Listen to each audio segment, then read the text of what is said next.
교육부가 굉장히 많은 헛소리를 해댔죠. 오늘 뭐 학기제를 바꿔서 학년제를 바꾼다고 하더니 올해 면허시험을 의사 면허시험을 보고 또 올해 복귀한 4학년은 내년 상반기에 또 의사 면허시험을 보게 해주겠다. 뭐 이런 소리부터 무슨 장학금 같은 거 문제 없게 하겠다. 그리고 예과생들은 가면 이제 다른 과랑 같이 받아야 되는 교양 과목들이 있으니 타 학과보다 먼저 의예과생들한테 수강 신청하게 해주겠다.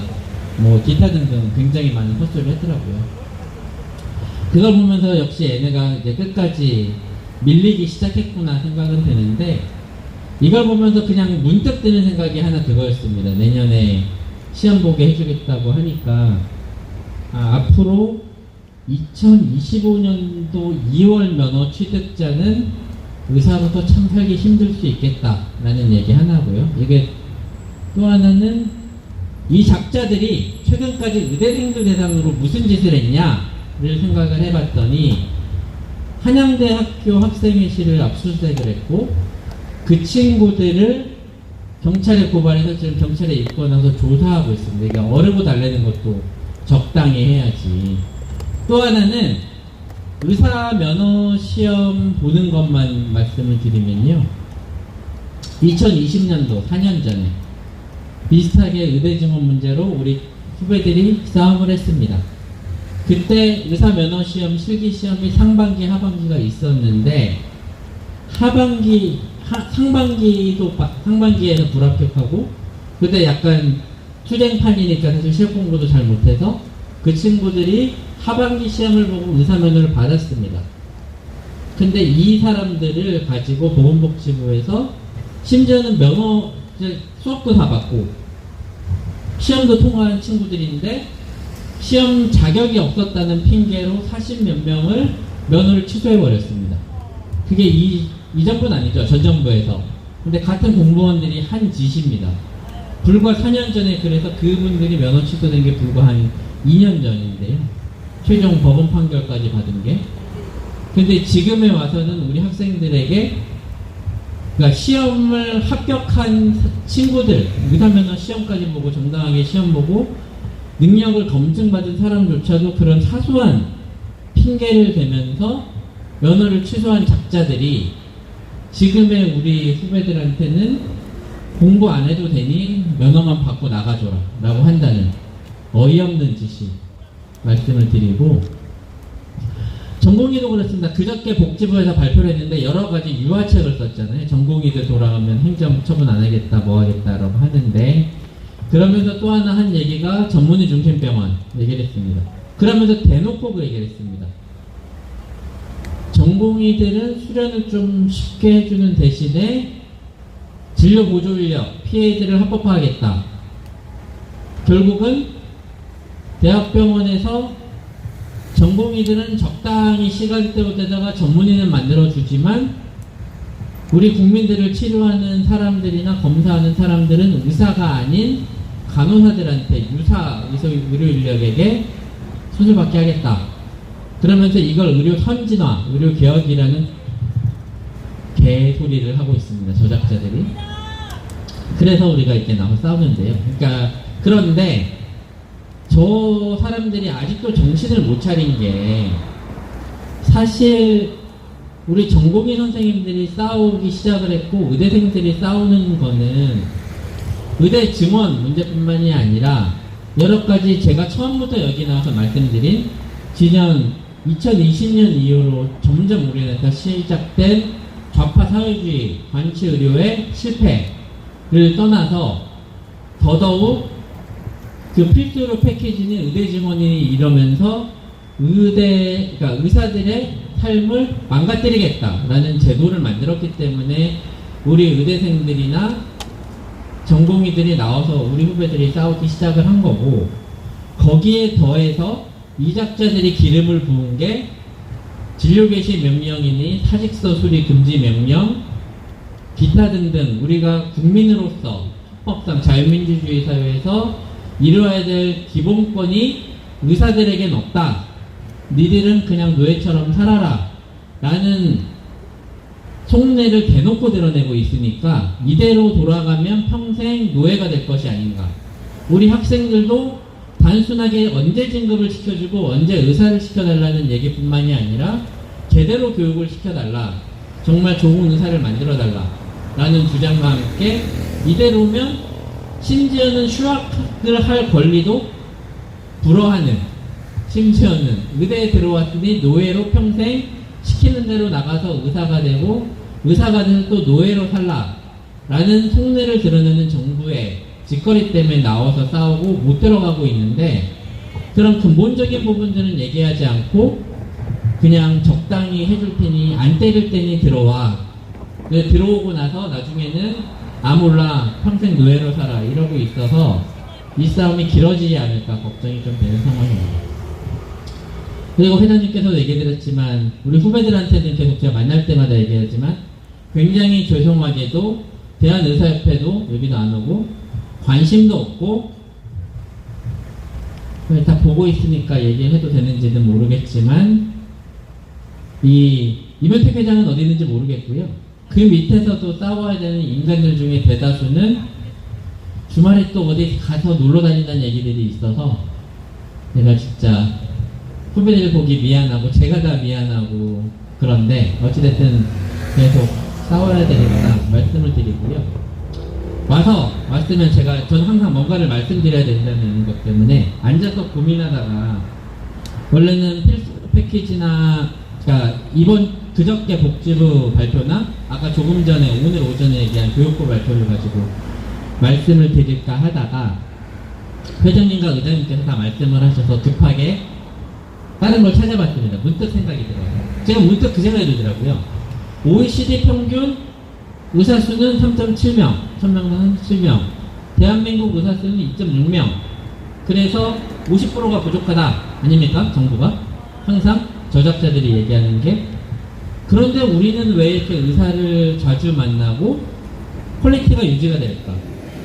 그래서 우리는 막연하게 환자를 많이, 저수과에서 살아남기 위해서 환자를 많이 보고 열심히 보기 때문에 그렇다라고 했는데, 아까 조금 앉아있다가 OECD를 찾아봤습니다. 이 앞에 앉아서 OECD 2023년도 통계를 찾아봤는데요, 의장님께도 말씀드렸지만 지금 우리가 문제가 되는 거는 단순한 의사가, 이 사태 최초가 응급실 뺑뺑이, 저작자들이 얘기하는 소위 응급실 뺑뺑이, 소아과 오픈런, 지역의료 붕괴인데, 거기에서 부족하다는 의사는 소위 아산병원 신경외과 사태부터 시작해서 신경외과, 심장내과, 그런 필수 의료과 전문의지 않습니까? 전문의가 부족하기 때문에 그걸 늘려달라는데, 저희가 계속 얘기하는 게 전문의는 안 늘리고 PA를 쓰겠다라고 하는 게 개혁이냐라고 얘기도 드리는데요. OECD 평균을 봤더니 OECD에 딱 그게 있다고, 의사 숫자 표 아래 표에 그게 있습니다. 나라별 의사의 제너럴 피지션, 그러니까 일반인 숫자, 그 다음에 스페셜리스트 전문의 숫자, 그리고 아더스라고 있는데, 그 외에는 아마도 전공의 선생님들이거나 거기에 좀 있거든요. 그러니까 전공의 신분으로 병원에서 일을 하거나 실제로 진료를 하지 않고 이렇게 매칭을 기다리고 있는, 전공의로 들어가려고 기다리는 사람들, 이 세 가지 부류로 의사들 나눴더라고요. 그리고 지금 우리 대학병원에서도 우리나라가 사실은 전공의 선생님들이 전문의들의 일을 하고 있으니까 지금 전공의 선생님으로 나와도 대란이 났으니, 그렇게 생각을 해보면 우리나라의 일반의의 비율이 6%입니다. 그러니까 전문의와 전공의 선생님을 따지면 우리가 소위 필수 의료진 어젠에서 스페셜리스트들, 필요하다고 부족한 의사의 숫자가 94%고, 그러면 인구 1000명당 2.44명 정도 됩니다. 앉아서 계산해 봤거든요. 그런데 OECD 평균으로 일반의 비율이 27%입니다. OECD 평균이.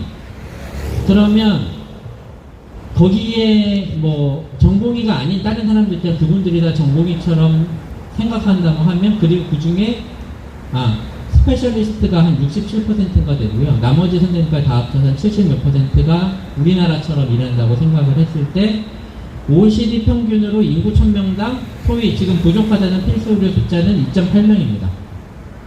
그러니까 2.8 대 2.4로 확 줄어듭니다.